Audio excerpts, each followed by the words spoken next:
برنامج كتضبات كان يو موبايل ابلكيشن اسكا. بسم الله. السلام عليكم ورحمة الله وبركاته. waxaan bilaabi doonaa barnaamij taxane ah oo ku eegi doono applicationada anfaca u leh nolol maalmeedkeena. waxaanu ka bilaabi doonaa applicationkan quraanka. sababtoo ah quraanku waa nolosheena oo dhan. applicationkan ayaan eegi doonaa faa'iidadiisa iyo waxyaabaha uu leeyahay. kitaabku markaad soo furtid sidaas ayuu kugu soo baxayaa. taabka ugu horeysa waa suuradihii ayuu kugu soo dhigayaa. qaybtan jiskii iyo maqrooyinkii ayuu kugu soo dhigayaa. jiskii koowaad intii maqro uu ka koobnaa. kan saddexaad wuxuu kugu soo dhigayaa bookmarkskii ama aayadihii iyo pageskii aad ii xifdi tiri halkii aad socoto kale markaad ama akhriskaad waday markaad ii xifdi tiraadid halkan ayuu kuu soo dhigayaa. aad ka arkaysaa kuwii ugu dambeeyay booqatayna saddexdii ugu dambeeyay ayuu kuu soo dhigayaa. markii hore oo kitaabka la isticmaali jiray Bible-ska waxaa la socday xarig yar oo dhexda kaga jiray oo maalinba meeshaad wadid ama qaalkaad akhrinaysid ay dhex dhigan jirtay. kii oo elektarooniga waa kan iminka halka erey ugu sareeya markaad ku dhufatid qaybta yar taabatid waxaa kuu soo baxaya pagekii ugu dambeeyay eed furtay. waa kan markaad doonaysid inaad xifdisatid ama pagekaas inaad socotid uu kuu sheego calaamadan baad taabanaysaa. bookmarkskii ayuu kugu daray. markaa bookmarkis ugu jabaysay baqara pageka labaad ayaan dooranay. markuu sidan kuugu furan yahay isna waxaa halkaa kaga muuqanaya calaamadda woolkii oo sheegaysa turjumaadaha. haddaan ku dhufano animika quraan Soomaaliga ayaan turjumaadiisa doortay oon soo dhowdigaraystay. halkaas ayaan ku arkayaa isla iyadii baan taabanayaa. labada calaamado isbedelaya markaan doonayo pagekii iyo markaan doonayo inuu translate ka soo muuqdo. halkan hoose waxaad ku arkaysaa akhyadii akhriska ahaa ee ku jiray. markaa soo furtid calaamadda yar ee geeska uu leeyahay waxaad arkaysaa intaasoo sheekh oo ku jirta. midkaa doonto ayaanad soo dhowdgaraysan kartaa. sidoo kale applicationkan markaad taabatid saddexdaa yar ee dhibcood aad taabatid waxaa ku soo baxaya optionskan. optionka koowaad waa search. applicationkan wuxuu ku fiican yahay markaad in yar qortid waxaad arkaysaa searchkaas ayaa kuu soo baxaya. baqara markaan qoro anuuna dhamaystirin ayuu isoo qabanayaa aayadihii ay ku jirtay. full result haddaan idhaahdo wakaa intaasoo jeer ayay iyadoo saa u qoran ku jirtaa kelmadda baqara. markaa midkaan doonayay toos ayaan ugu dul dhufanayaa aayaddii ayuu igeynayaa. searchintaasi waa advantage fiican oo leeyahay. night mode baan sidoo kale odhan karaa oo shaashadda madow markaan ka dhiganayo. optionkan waa go pagekii. pagekaad doontid ayaa dooranaysaa. haddaad pageka 56 markaan idhaahdo waa aala cimraan iyo aayaddaas weeyi ayuu ii sheegayaa. haddaan idhaahdo toos buu ii geynayaa. waa kaa pagekii 56 waa hoosta ku soo qoraya. pageka 56 halka hoose ayuu ku soo qorayaa. sidoo kale markaan settingka tago information badan baan arki karaa. halka ugu horeysa waa Carabic. applicationkan intii hore isticmaalay ayaad arkayseen English buu igu sheegay buttonskii waxa. haddaad qof tahay Carabiga ku fiican Carabi baad ka dhiganaysaa. dhammaan applicationkii waxuu isku bedelay Carabi. even xataa suuraddii jaskii wixii oo dhan wixii isku beddelay carabi.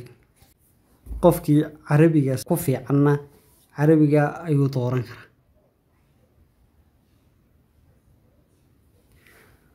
optionska kale xaggan leeyahay translation backgroundka,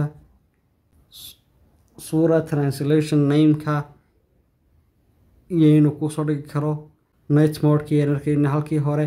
pageka ayaa dooran kartaa nuuciisa oo dhowr page baa ku jira. classiga oo 1405 la qoray qaabkaas loo dejiyay aad arki kartaa. kuwan kale ka dambeeyay yaad iyaguna arki kartaa oo isticmaali kartaa. iyo kitaabkan marka hore la qoray ee Egyptianka yaa isaguna ku jira. nooca doontid ayaa dooranaysaa kana. sidoo kale dual page baad ka dhigan kartaa. translationska ayaad download garaysan kartaa. iminka aniga waxay download garaysan turjumaada Soomaaliga iyo tafsiirka Ibn Kathir. tafsiirka aad doonaysid ayaad download garaysan kartaa. iyo tusaale ahaan oo kale Arabic Jalaalayn markaan u baahdo Jalaalayn inaan arkayaan mooday ku jiray tafsiirkaasi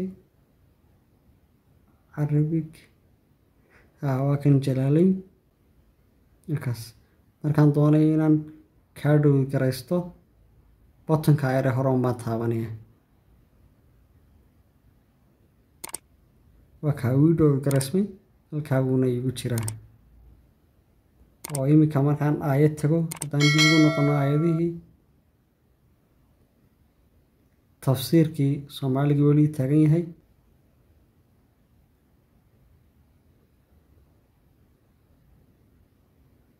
translationka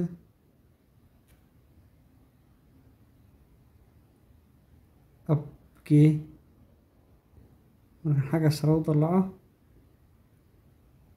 waa kaas tafsiirkii Jalaalayn Ibn Kathirkii ayaan geeysaan filay. marka tafsiirkii Ibn Kathirka ayaa soo baxay. kolba kaan xagga sare geeyo ee turjumaada ugu sareeya ee kolba soo qabanaya. oo Jalaalaynka haddaan doonayo markaan xoog yara qabto ayaan dusha ugu sareysa geenaya anoo buttonkan sare isticmaalaya.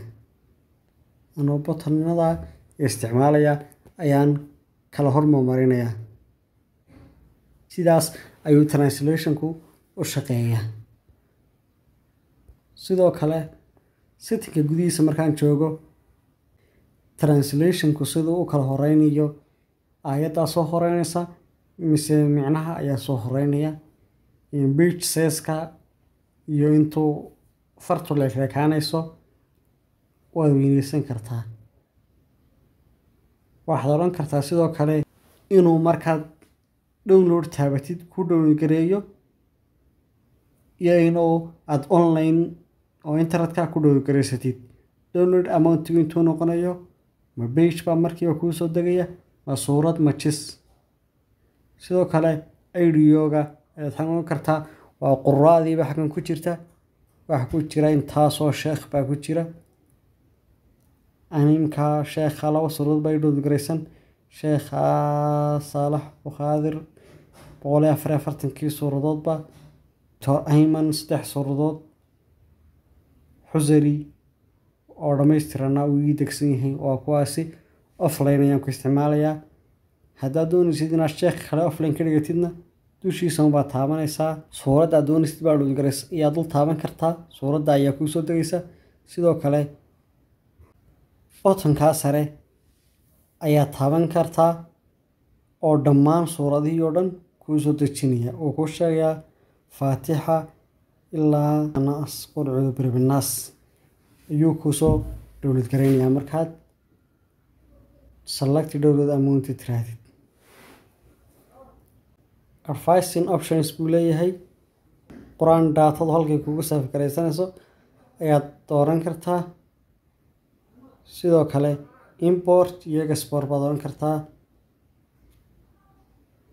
oo importka waxaa isticmaalaysaa markaad daato hore oo save garaysatay ama kaydsatay ay jirtay aad dib u soo gelinaysid.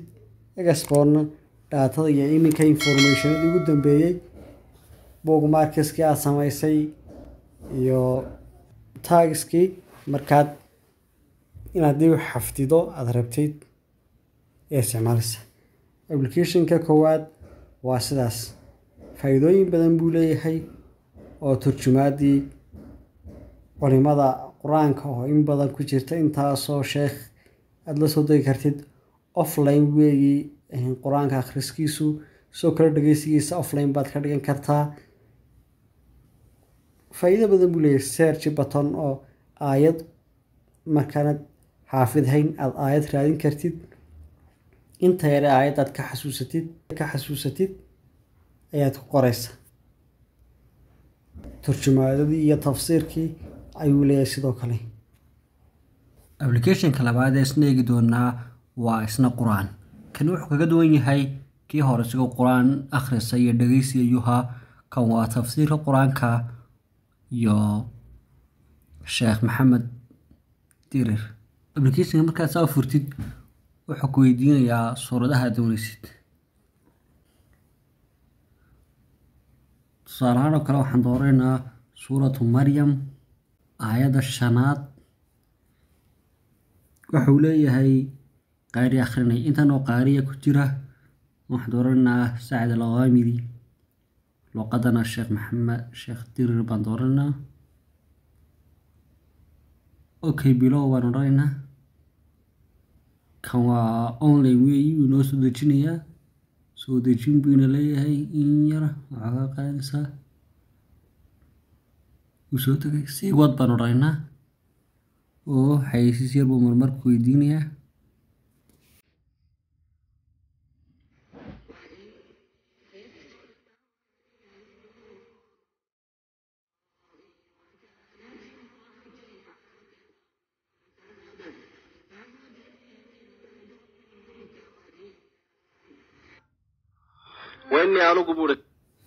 markuu quraankii Sacd al-Ghamidi aayadda akhriyo tafsiirkii sheekh dirir baa xigtadaha waa ka baqay oo min waraay iga dambeeyay.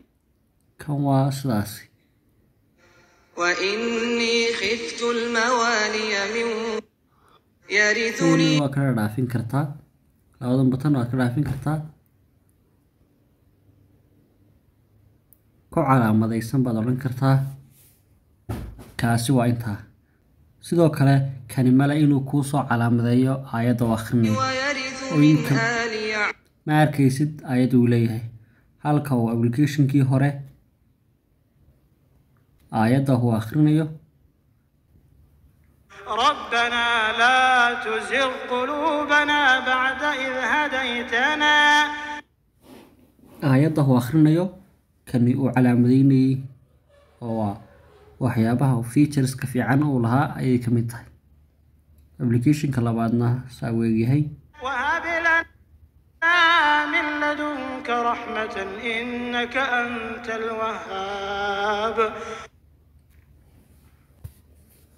si aan qaybaha kale u sii wadno haddaad ka heshay subscribe saar channelka.